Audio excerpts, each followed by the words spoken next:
अस्सलाम वालेकुम। Class 10th computer science के साथ शुरू करते हैं। ये हमारा 5वां चैप्टर है और इसकी ये पहली वीडियो है। तो 5वां चैप्टर जो है वो फंक्शंस के बारे में है। तो इसको हम इस चैप्टर में कवर करेंगे और इसकी एग्जांपल्स भी देखेंगे। इसमें मैं आपको कुछ फंक्शंस बनाकर भी दिखाऊंगा और हम इसको परफॉर्म करेंगे। तो जो पहला टॉपिक है वो है व्हाट इज प्रॉब्लम सॉल्विंग, क्या है, describe the divide and conquer approach to solve a problem. तो प्रॉब्लम सॉल्विंग ये हमने पहले चैप्टर में भी पढ़ा था। Problem solving is a process of identifying a problem and finding the best solution for it. Different solutions of a problem can be identified and the best solution is selected. अब ये एक technique है divide and conquer. तो इसका क्या मतलब है कि हम बड़ी प्रॉब्लम को छोटे हिस्सों में डिवाइड करते हैं। आइए इसको रीड करते हैं। Divide and conquer is a good problem solving approach. It divide a problem into multiple smaller parts और सब प्रॉब्लम्स या सब प्रोग्राम भी कह लें उसको। It become easier to focus on a single small problem instead of a whole big problem.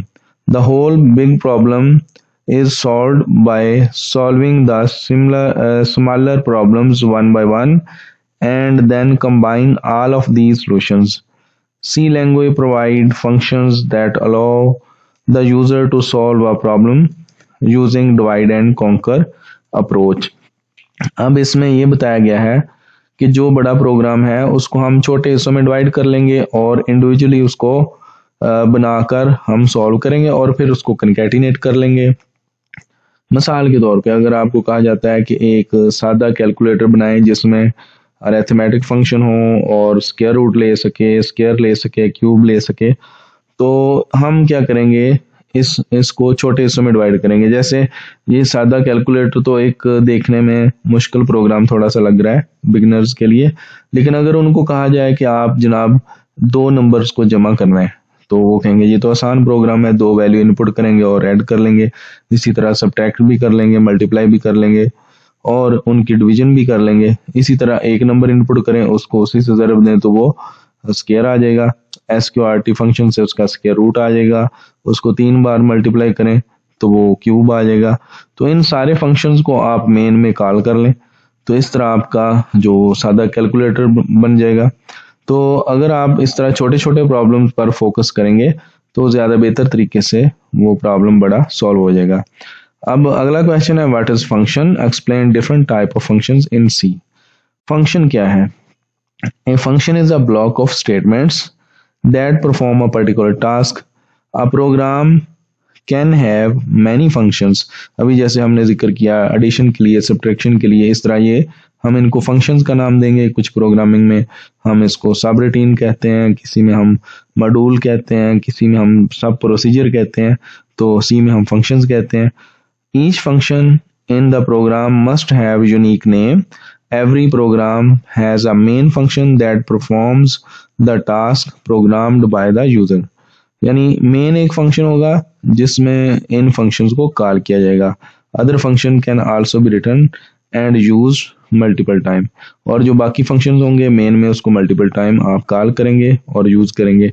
अब इसकी दो टाइप्स हैं, एक होते हैं बिल्ट इन फंक्शंस और दूसरे होते हैं user defined function. Built in function क्या है? ये रेडीमेड फंक्शन है, बने बनाए फंक्शन है। ये कुछ हेडर फाइलें होती हैं उनको हम इंक्लूड करते हैं, उसमें ये बनाकर पीस ऑफ कोड रखा गया होता है। A type of function that is available in C library is called built-in function. A library function भी इसको कह सकते हैं। These functions are predefined in C language. Built-in functions make programming faster and easier. यानी हम बना बनाया code use कर लेते हैं और उसकी फाइल इंक्लूड करते हैं जिस फाइल में उसको बना के रखा गया होता है, उनको हम हेडर फाइल्स का नाम देते हैं। C language provide many built-in functions. These functions are used to perform mathematical calculations, आगे है स्ट्रिंग ऑपरेशंस हैं, इनपुट आउटपुट है, ऑपरेशंस हैं, और these functions are defined in different header files. Some example of built-in functions are, इसमें printf, scanf, getch, SQRT है, जैसे POW है, इस तरह gets है, puts है, बहुत सारे फंक्शंस हैं। आगे है यूजर डिफाइंड फंक्शन क्या है, type of function that is defined by the programmer is called user defined function. Each user defined function has a unique name. A programmer या a program may contain many user defined functions. These functions are written according to the exact need of the user, यानी user की requirement के मुताबिक ये लिखा जाता है। अगला क्वेश्चन है briefly explain the benefits of using functions. इसमें इसने हेडिंग्स के साथ ये बताया हुआ है रीयूजेबिलिटी, यानी हम पीस ऑफ कोड को एक बार लिखेंगे और बार बार उसी फंक्शन को यूज कर लेंगे, हमें बार बार कोड नहीं लिखना पड़ेगा। अच्छा, the code in function is written once but can be reused many times. It allows the user to execute the same statements multiple number of times without writing it again. Suppose a function line display a line on screen. It can executed in different part of the program to display the line again and again. यानी अगर एक line लगाने के लिए हमने function लिखा है तो जहां पर भी हमने लाइन लगानी है वहां पर हम दोबारा कोड नहीं लिखेंगे बल्कि उस फंक्शन का नाम से उसको कॉल करके वहां यूज कर लेंगे। इसके बाद है separation of task. The functions allow the user to separate the code of one task from the code of other task, यानी एक काम का आपने अलग कोड लिख लिया, दूसरे का अलग कोड है, अगर उसमें गलती आ जाए तो आसानी से पकड़ी जाएगी। It become easier to find error and make changing in small function instead of whole program. उसके बाद अगली हेडिंग है जिसमें बताया गया है कम्प्लेक्सिटी रिड्यूस हो जाएगी, handling the complexity of problem. The use of functions reduce the complexity of the problem, यानी अगर बहुत लंबा कोड है तो यूजर को उसको मैनेज करना, उसकी जो पेचीदगी है उसको मिनिमाइज करना मुश्किल हो जाएगा। अगर अलग अलग लिखा हुआ है, डिवाइड किया हुआ है तो आसानी से मैनेज कर लेगा।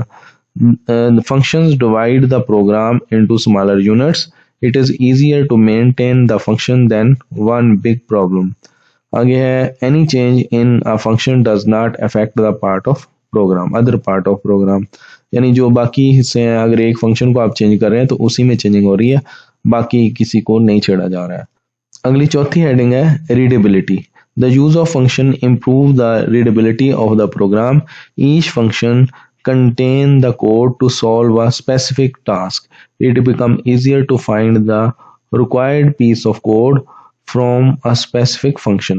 यानी आपको अगर किसी एक प्रॉब्लम को देखना है वो कहाँ पर सॉल्व हो रही है तो आप सिर्फ उसी कोड में जाएंगे, इसकी रीयूजेबिलिटी बढ़ जाएगी क्योंकि आपके पास हर फंक्शन अलग नेम से पड़ा होगा और जिसमें आपने चेंजिंग करनी है या जिसको एक्सेस करना है सिर्फ उसको ही हम देखेंगे। आज का जो टॉपिक है वो है what is function signature, explain with examples. तो इसकी आज मैं आपको एग्जांपल्स भी बना के दिखाऊंगा, इसको फंक्शंस को कोड लिख के। फंक्शन सिग्नेचर क्या होता है? Function signature describe the name, inputs and outputs of a function. The input of a function are called parameters, the output of function is called return value. The function signature ends with semicolon. It is also known as function declaration or function prototype. इसका syntax देख लें, पहले return type लिखनी है, उसके बाद function का name लिखना है, फिर जो उसको पैरामीटर पास किए जाएंगे वो पैरेंथेसिस के अंदर लिखने होते हैं। तो आइए हम इसको फंक्शन को बनाते हैं। यहाँ जितने भी हमने पहले प्रैक्टिस की है वो कोड ब्लॉक में की है, आज मैं आपको डेव में कोड लिख के बताता हूँ। तो ये डेव C++ है, यहाँ से न्यू फाइल करते हैं, सोर्स फाइल। यहाँ पर हमने हेडर फाइल इंक्लूड करनी है, हैश इंक्लूड और stdio.h, ये हमारी हेडर फाइल होगी एक। यहाँ पर मैं एक फंक्शन डिक्लेयर करता हूँ, मैं एक फंक्शन ले लेता हूँ जिसकी रिटर्न टाइप हम इंट रख लेते हैं और फंक्शन का नाम क्यूब रख लेते हैं और इसको हम एक पैरामीटर देंगे इंट टाइप का, वो n रख लेते हैं। यहाँ मैं सेमीकोलन लगा देता हूँ। अब ये जो लाइन लिखी है इसको हम फंक्शन डिक्लेरेशन भी कहते हैं और इसको हम फंक्शन प्रोटोटाइप, ये मैं इसको थोड़ा छोटा कर लूँ, फंक्शन प्रोटोटाइप और तीसरा हम इसको हम कहते हैं फंक्शन सिग्नेचर। यानी फंक्शन मैंने बार बार नहीं लिखा, यहाँ एक बार लिखा। फंक्शन डिक्लेरेशन भी कह सकते हैं इसको, फंक्शन प्रोटोटाइप या फंक्शन सिग्नेचर, ये तीनों इसी को कहते हैं। इसमें जो पहला रिटर्न टाइप है ये फंक्शन की रिटर्न टाइप है, ये असल में जो फंक्शन ने आउटपुट देनी है उसकी रिटर्न टाइप है, और हर फंक्शन एक ही वैल्यू रिटर्न करता है। क्यूब ये फंक्शन का नेम है, और जो इसको हम पैरामीटर पास करेंगे उसकी ये डाटा टाइप इंट है, और n एक पैरामीटर हमने लिया है। यहाँ पर मैं मेन फंक्शन लिखता हूँ, और इसमें हम अब एक वैल्यू लेते हैं, इंट टाइप का एक वेरिएबल i ले लेता हूँ। मैं यूज़र से कहता हूँ कि इसकी वैल्यू एंटर करें। प्रिंट एफ डबल कोट्स में हम कहते हैं enter value to find cube. ये मैंने एक छोटा सा मैसेज लिया, और सेमीकोलन, आगे स्कैन एफ। यहाँ पर हम ये वैल्यू हम आई में रखेंगे, यहाँ कॉमा लगाएं और एंड आई, ये एड्रेस सेपरेटर है, सेमीकोलन। ये हमने एक पैरामीटर लिया है, इसको हम एक्चुअल पैरामीटर कहेंगे आई को, इसमें हम वैल्यू रखेंगे। और यहाँ मैं साथ ही एक मैसेज के अंदर ही क्यूब प्रिंट कर लेता हूँ, प्रिंट एफ, और यहाँ मैं डबल कोट्स में मैसेज देता हूँ the cube of %d is %d। यहाँ कॉमा लगाता हूँ, यहाँ आई यानी क्यूब ऑफ आई, कॉमा यहाँ क्यूब और आई, ये फंक्शन हमने कॉल किया है, और यहाँ हम सेमीकोलन लगा देते हैं। ये हमारा मेन फंक्शन है। अब यहाँ पर फंक्शन जो हमने डिक्लेयर किया था ऊपर, उसको यहाँ पर मैं बना लेता हूँ, इंट क्यूब। इस लाइन को हम फंक्शन डेफिनेशन कहेंगे वैसे, यानी ये नीचे जो फंक्शन बन रहा है इसको सारे को फंक्शन डेफिनेशन कहेंगे। इसकी पहली लाइन फंक्शन हेडर कहलाती है। ये n आ गया, और जो पैरामीटर है यहाँ ये एक कीवर्ड है रिटर्न, n स्टार n, ये रिटर्न कर देगा एक इंटीजर जो कि क्यूब है, 3 बार ज़रब देगा और रिटर्न कर देगा यहाँ पर वैल्यू को। इसको ज़रा देख लें, ये जो आई हमने इनपुट किया वो इस फंक्शन को पास किया यहाँ पर, तो आई में जो वैल्यू जाएगी वो यहाँ पर फॉर्मल पैरामीटर्स को कहते हैं n में जाएगी, और n को मल्टीप्लाई 3 बार करेगा और वापस इसका क्यूब यहाँ पर प्रिंट हो जाएगा। तो आइए इसको हम पहले सेव करते हैं, कंट्रोल S। यहाँ मैं डेस्कटॉप पर ही इसको सेव कर लेता हूँ फंक्शन के नाम से, और अब यहाँ से इसको कंपाइल करते हैं। इसमें 0 एरर शो किया इसने, और ये साथ रन है। अब देखें enter value to find cube, मैं 3 इंटर करता हूँ, उसने कहा द क्यूब ऑफ 3 इज 27, ये इसने इसका क्यूब प्रिंट कर दिया। चलें अभी मैं इसको थोड़ा एक्सप्लेन करता हूँ। ये देखें, briefly describe the process of defining a function in C, ये हमारा अगला क्वेश्चन है।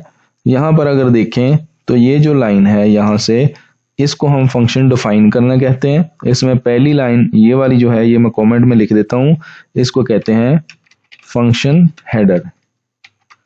और ये जो ब्रेसेस लगी हैं इसके अंदर, ये जो सारा ये तो हमने मालूम किया है क्यूब, और इस सारे को हम कहते हैं फंक्शन बॉडी।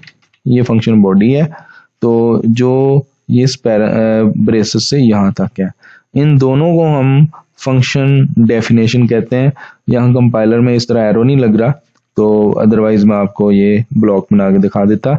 तो यहाँ देखें, the function definition describe how the function perform the task assigned to it. The function definition consists of 2 parts known as function header and function body.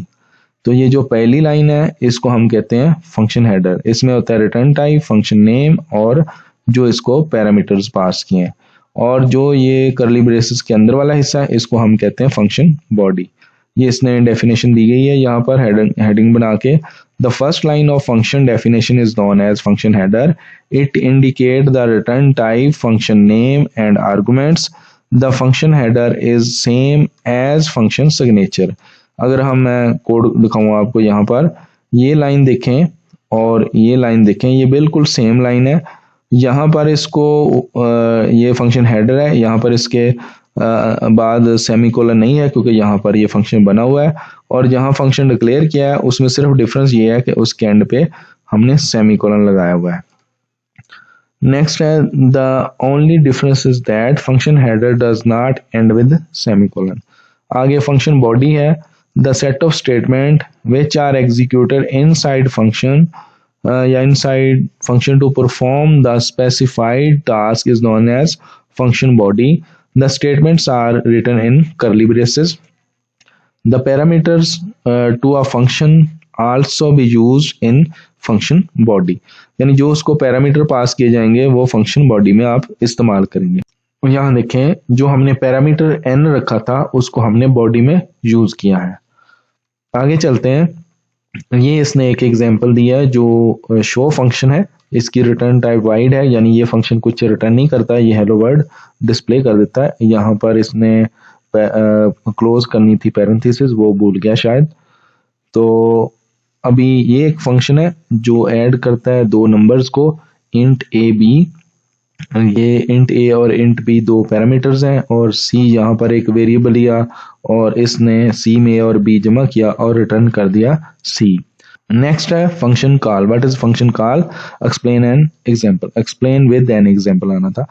Function call क्या है? The statement that activate a function is known as function call. The function is called with its name. When a function is called the following step take place. The control move to the function that is called. All statements in function are executed. The control return back to the calling function. When the control return back to the calling function, the remaining statement in calling function are executed. अब इसको हम ये इसी example से मैं आपको explain करता हूँ। यहाँ देखें, यहाँ पर हमने फंक्शन को कॉल किया, उसके बाद हमने कोई स्टेटमेंट नहीं लिखी, तो अभी हम इसको लिख लेते हैं कोई स्टेटमेंट। यहाँ पर मैं एक स्टेटमेंट लिखता हूँ, प्रिंट एफ डबल कोट्स में now we are in main function. अच्छा, अब यहाँ पर मैं एक इसमें भी एक स्टेटमेंट प्रिंट करवा देता हूँ। यहाँ पर एक मैसेज हम प्रिंट करवा देते हैं, प्रिंट एफ दिस स्टेटमेंट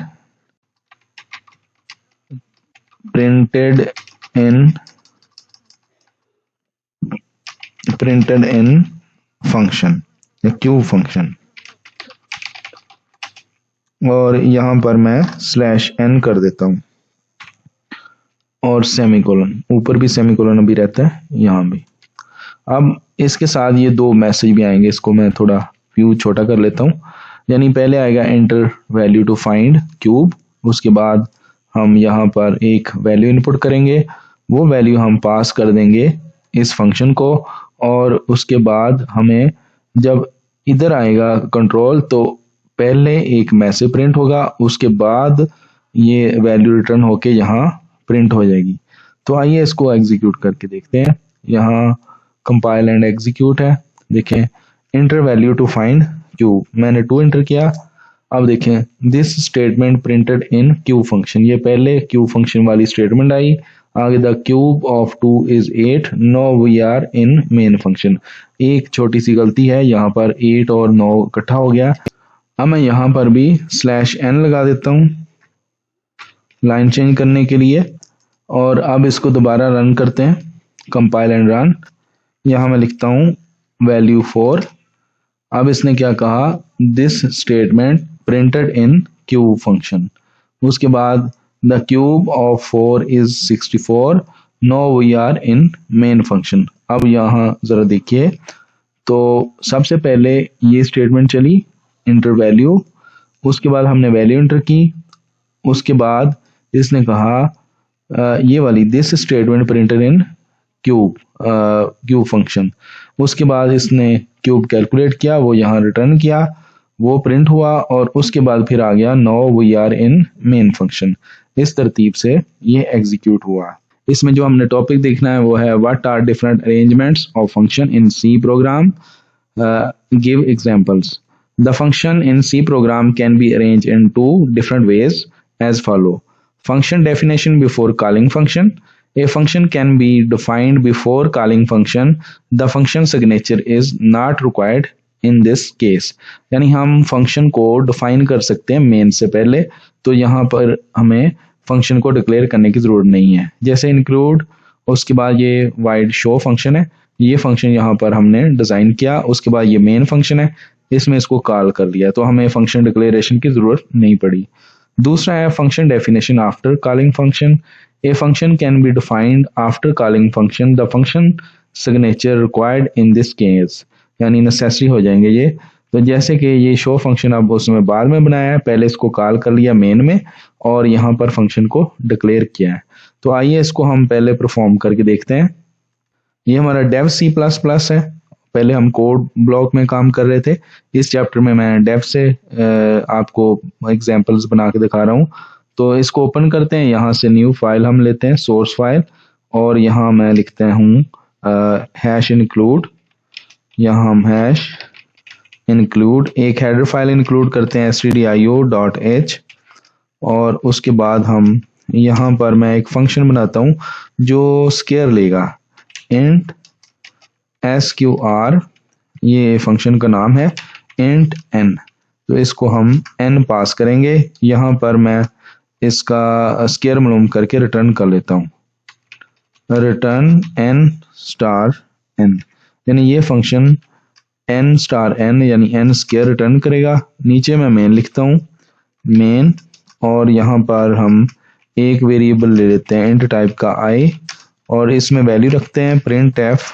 एक मैसेज दिया हमने enter value to find square, या इंटर वैल्यू ही हम लिख देते हैं यहाँ पर, और यहाँ मैं कोलन लगा लेता हूँ ताकि थोड़ा सा सेपरेट हो जाए वैल्यू, या स्पेस भी दे देते हैं, सेमी कोलन, आगे स्कैन एफ, और हमने आई में वैल्यू लेनी है %d और कॉमा एंड आई और सेमी कोलन। यहाँ पर हम डायरेक्ट ही प्रिंट एफ में मैं प्रिंट कर देता हूँ स्केयर ऑफ आई या %d इज %d, यहाँ कॉमा आई कॉमा SQR, और इसको हमने आई पास करना है, और यहाँ मैं इसको सेव करता हूँ, फंक्शन के नाम पर सेव कर लेता हूँ डेस्कटॉप पर ही।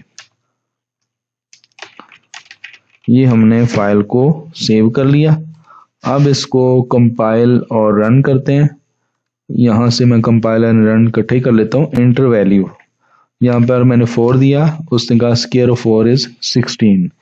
तो यहाँ देखिए हमने फंक्शन को डिक्लेयर नहीं किया, ऊपर फंक्शन को बना लिया, नीचे यहाँ पर मैंने फंक्शन को कॉल कर लिया प्रिंट है फंक्शन के अंदर, और मैं यहाँ से इसको कट करता हूँ कंट्रोल X, और यहाँ नीचे मैं इसको पेस्ट कर देता हूँ हमारे मेन फंक्शन के बाद। तो अब मैं इसको जब कंपाइल करूँगा तो ये एरर देगा हमें। यहाँ मैं ऐसा करता हूँ, एक तो इसको थोड़ा बड़ा कर लूँ, एरर और वार्निंग दोनों नजर आए। यहाँ मैं कंपाइल करता हूँ। अब उसने यहाँ बताया है कि ये जो फंक्शन है ये आपने डिक्लेयर नहीं किया इन दिस स्कोप, इसमें डिक्लेयर नहीं है, क्योंकि पहले ऊपर ये फंक्शन आ रहा था, तो कंपाइलर जब ऊपर से इसको ट्रांसलेट करना शुरू करता था तो वो पहले फंक्शन उसको मिल जाता था, नीचे कॉल हो जाता था। अब क्योंकि यहाँ पर कंट्रोल पहले आया है और फंक्शन नीचे है, तो ये उसको नहीं पता कि इस नाम का कोई फंक्शन आ रहा है या नहीं। तो इसको मैं डिक्लेयर करता हूँ, इस लाइन को कॉपी करें और यहाँ पर पेस्ट कर दें, और एंड पे बस सेमीकोलन लगा दें। तो अब हमारा फंक्शन डेफिनेशन बाद में चलेगी और डिक्लेरेशन या सिग्नेचर या प्रोटोटाइप ऊपर हमने लिख ली, और पहले कॉल किया मेन ऊपर है। अब हम इसको कंपाइल करते हैं। अब देखिए कोई एरर नहीं है। अब इसको रन करते हैं तो ये 3 का क्यूब स्केयर इसने 9 रिटर्न कर दिया। अच्छा, हम इस फंक्शन के अंदर फंक्शन इसी को कॉल कर सकते हैं, SQR, और यहाँ पर आई लिख देते हैं। अब देखें जो ये अंदर वाला फंक्शन है ये पहले कॉल होगा, जो भी वैल्यू पास करेंगे उसका स्केयर ये देगा, वो जो स्केयर आएगा वो इस फंक्शन को फिर पास कर दिया जाएगा, तो उसका फिर स्केयर आ जाएगा। फर्ज करें मैं यहाँ पर इसको रन करता हूँ तो जब मैं इसको 2 पास करूंगा तो वो 4 रिटर्न करेगा और 4 फिर इसको पास हो जाएगा। जब 4 दोबारा पास होगा तो वो इसका 16 रिटर्न कर देगा। देखें, ये पहले इसने स्क्वायर ऑफ 2 लिखा रह गया पीछे, तो 16 दे रहा है। तो ये क्योंकि हमने यहाँ पर स्क्वायर ऑफ 2 लिखा हुआ है इसलिए आया। तो अगर मैं इसको एक बार और इसके अंदर लिख दूं SQR और यहाँ I लिख दूं, तो अब क्या होगा, पहले 2 का स्क्वायर आएगा 4 और वो इस फंक्शन में जाएगा, 4 का स्क्वायर आएगा 16, वो इस फंक्शन को पास होगा, उसका स्क्वायर आएगा मेरे ख्याल 256 शायद आ जाए। तो आइए देखते हैं, यहाँ मैं 2 पास करता हूँ तो ये देखिए इसने स्क्वायर ऑफ 2 ही लिखा हुआ है क्योंकि वहां पर, तो इसने 256 रिटर्न किया। तो इस तरह हम फंक्शन के अंदर बार बार फंक्शन को कॉल कर सकते हैं। तो इसको मैं साफ करता हूँ। एक चीज़ आपको बताता हूँ कि हम ये जो फंक्शन है इसको किसी दूसरी फाइल में भी रख सकते हैं। सॉरी, यहाँ पर एक फंक्शन बाहर लिखा हुआ है हमारा। चलें, तो यानी ये जो हमने नीचे कोड लिखा इसको मैं किसी और फाइल में रख सकता हूँ और फाइल को दोबारा हम इंक्लूड कर सकते हैं। तो आइए वो भी मैं आपको दिखा देता हूँ। इसको मैं यहाँ से कट करता हूँ, Ctrl+X, और एक न्यू फाइल लेके आते हैं। इसको भी मैं ख़त्म कर देता हूँ, यहाँ से Ctrl+N करता हूँ, इसमें मैं Ctrl+V और इस फाइल को मैं सेव कर देता हूँ। मैं इसको सेव करता हूँ फिलहाल डेस्कटॉप पर ही। इसका नाम कोई रख लेते हैं, इसका नाम मैं ABC रख लेता हूँ, .c कर लेते हैं इस फाइल को हम, abc.c। इसको as a C source file मैंने सेव कर दिया। अब ये मेरी फाइल abc.c पड़ी है, तो इसको देखते हैं, ये पड़ी है। इसको मैं यहाँ से कट करता हूँ और मैं जाता हूँ अब प्रोग्राम फाइल में, क्योंकि मैं प्रोजेक्ट नहीं बना रहा, मैं इसको डायरेक्ट ही फाइल में रख रहा हूँ। सी प्रोग्राम में जाते हैं, यहाँ प्रोग्राम फाइल्स, यहाँ मैं डेव देखता हूँ और इसमें मैं ये मेन GW और इंक्लूड, यहाँ मैं इसको पेस्ट कर देता हूँ, कंटिन्यू। अब ये देखें, ये मेरी ABC C सोर्स फाइल है। तो अब यहाँ इसको बेशक मैं इधर बंद कर देता हूँ, क्लोज, और इधर मैं एक फाइल इंक्लूड करता हूँ अब, #include abc.c। अब मैं इसको सेव करके कंपाइल करता हूँ। ये कंपाइल हो गया। अब ये रन करते हैं, यहाँ मैं 2 लिखता हूँ तो स्क्वायर ऑफ 2 इज 4। देखें यहाँ पर हमारे पास वो फंक्शन नहीं है, वो फंक्शन मैंने इस फाइल में रखा है abc.c में। तो इस फाइल को मैंने इंक्लूड कर लिया, यानी हम मेन से पहले भी फंक्शन अपनी डेफिनेशन लिख सकते हैं, मेन के बाद भी लिख सकते हैं और सेपरेट फाइल में भी रख सकते हैं। तो उस फाइल को फिर इंक्लूड करना पड़ता है। ये 3 मेथड आपको मैंने बताए फाइल को एक्सेस करने के और फंक्शन के अंदर वैल्यू रखकर भी फंक्शन को दोबारा रिकॉल करने का भी बताया। आगे चलते हैं। Explain the process of passing value to function with example. ये अभी जो हम आई पास कर रहे थे फंक्शन को, यहाँ इसने देखें एक एस वेरिएबल लिया फंक्शन में, सम फंक्शन है ए और बी, इसमें वैल्यू आ रही है। यहाँ पर मेन फंक्शन में सम फंक्शन को वो कॉल कर रहा है, एक्स में 5 और वाई में 10 रखता है और वो पास होते हैं ए और बी में। यानी ये एक्स और वाई, इसको हम कहते हैं एक्चुअल पैरामीटर, और जो ए और बी है ये फॉर्मल पैरामीटर है। यहाँ इस फंक्शन में इसने एक एस लिया, ए बी को जमा करके एस में असाइन किया और इसको इधर ही इसने प्रिंट कर दिया, इसलिए इसकी वाइड रिटर्न टाइप रखी है। और मेन में यहाँ कॉल किया तो इसने आउटपुट दे दी। तो आगे है, is it necessary to pass a argument with same name as parameter. नहीं, ये नेसेसरी नहीं है। आप कोई भी नाम रख सकते हैं, उसी नाम से भी रख सकते हैं कोई और भी। अभी हमने आई पास किया था, उधर हमने एन रखा हुआ था। It is not necessary to pass the argument with same name as parameter. A user can use a same or different names for argument parameters. However, the variables used in function are still a copy of original variable even if the name is same. यानी अगर आप name same भी रखें, यहाँ पर ये n है, ये आपका पैरामीटर है, और जो मेन है यहाँ पर 5 है, यानी जो इसको n पास कर रहे हैं ये एक्चुअल पैरामीटर है, जो इसमें आ रहा है वो इसकी कॉपी बनेगा। इसका कोई भी नाम हो तो वो एज अ कॉपी रहेगा, ओरिजिनल वैल्यू को वो चेंज नहीं करेगा। हाँ, अगर आप रेफरेंस के ज़रिए भेज रहे हैं तो फिर वो ओरिजिनल वैल्यू का एड्रेस जाएगा, फिर चेंज होगा, वो आपकी बुक में नहीं है। How does function return a value? Explain with example. A function can return a single value. The return type indicate that the value returned by the function. For example, int है तो return type जो int होगी तो value भी int return करेगी। अभी जो हमने यूज़ किया रिटर्न कीवर्ड तो वो इंटीजर रिटर्न कर रहा था। द वाइड कीवर्ड जो है ये कोई वैल्यू रिटर्न नहीं करता अगर नो रिटर्न वैल्यू हो। अगर कोई रिटर्न करनी है वैल्यू तो वो हम इंटीजर या फ्लोट इस किस्म का रिटर्न टाइप रखेंगे। यहाँ इसने एक प्रोग्राम बनाया हुआ है, तो ये देखें इसने एक मल्टीप्लाई फंक्शन लिया है। ये इंट रिटर्न करेगा एक्स और वाई को मल्टीप्लाई करके। यहाँ देखिए रिजल्ट इसने इंट टाइप का लिया इस पैरामीटर में, पैरामीटर लिया इस फंक्शन में, और वेरिएबल कह लें इसको, ये लोकल है इस फंक्शन का। एक्स और वाई इसको फॉर्मल पैरामीटर के तौर पे मिल रहे हैं, उन दोनों को मल्टीप्लाई करके रिजल्ट में रखा और रिजल्ट को रिटर्न कर दिया। यहाँ पर ए बी जो रिटर्न करेगा ये फंक्शन, उसका रिजल्ट सी में असाइन किया और यहाँ पर ए और ज़रा बी इक्वल टू ये परसेंटेज डी लिखा है। ये ए बी जो वैल्यू थी और सी उसका रिटर्न होके रिजल्ट आ गया। ये बड़ा नंबर फाइंड कर रहा है। आइए एक प्रोग्राम कर लेते हैं और फिर आगे चलते हैं। इसको मैं साफ करता हूँ, अब यहाँ से मेन रहने देते हैं और ये फाइल भी ख़त्म करते हैं। और यहाँ हम एक फंक्शन बना लेते हैं, डिक्लेयर कर लेते हैं फंक्शन इंट मैक्स, और इसको हम इंट ए कॉमा इंट बी दो पैरामीटर पास करेंगे। और यहाँ पर मेन में हम लिखते हैं इंट आई कॉमा जे दो वैल्यू, ये मैक्स नंबर रिटर्न करेगा हमें। और इधर हम प्रिंट एफ यूज़र से कहते हैं इंटर टू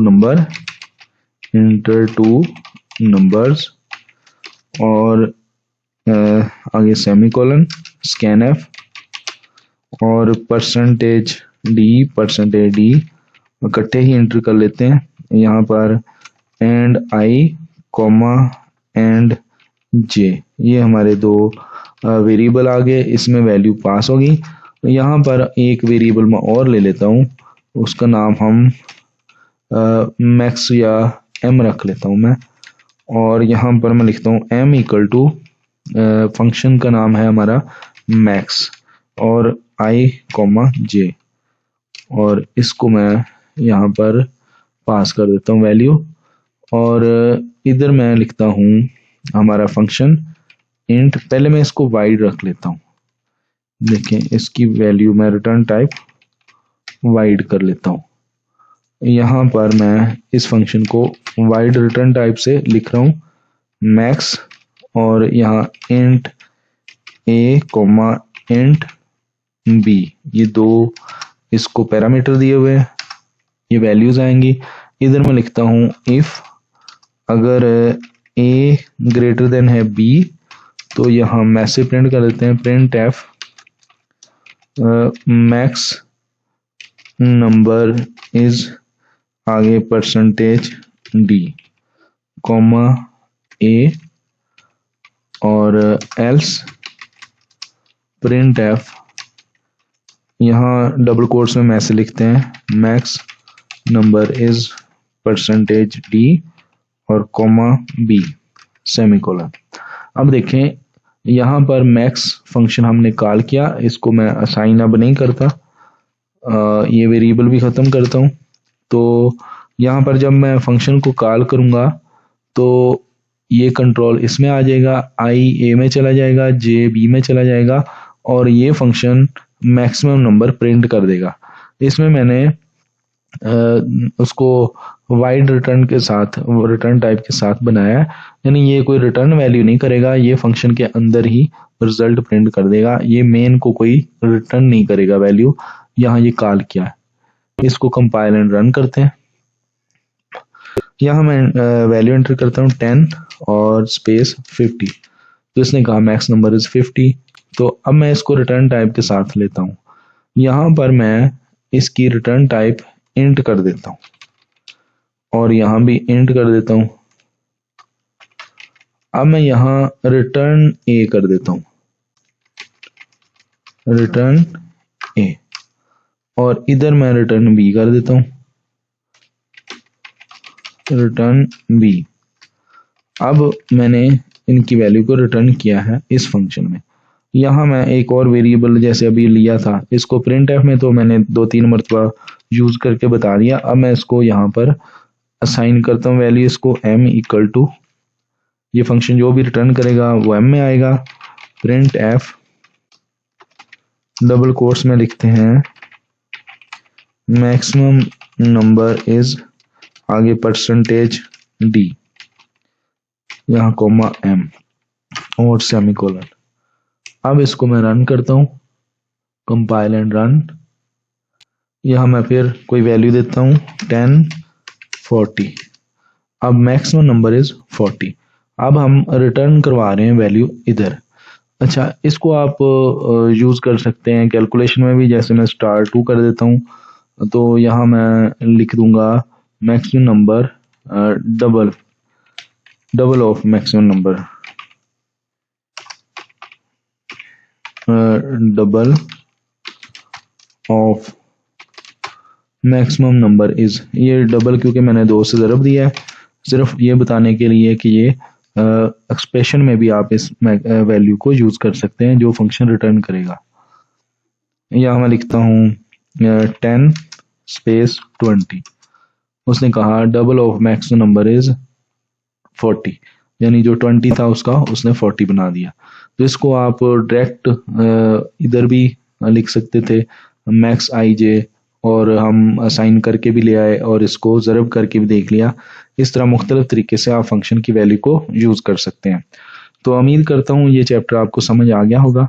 अगर किसी की क्यूरी हो, कोई क्वेश्चन हो, तो वो आप, मेरा व्हाट्सएप नंबर दिया गया है, उसमें से पूछ सकते हैं। कुछ भी आपने पूछना है, किसी भी चैप्टर के मतलब पूछना है। ये हमारा कोर्स कंप्लीट हो गया। उम्मीद करता हूँ पूरे कोर्स की आपको समझ आ गई होगी। तो अब नेक्स्ट कोर्स के लिए, किसी के लिए सेकेंड ईयर में या कोई और कोर्स आपने समझना हो, तो आप चैनल को सब्सक्राइब करें और मेरे साथ जुड़े रहिए। तो नेक्स्ट टाइम तक अल्लाह हाफिज़।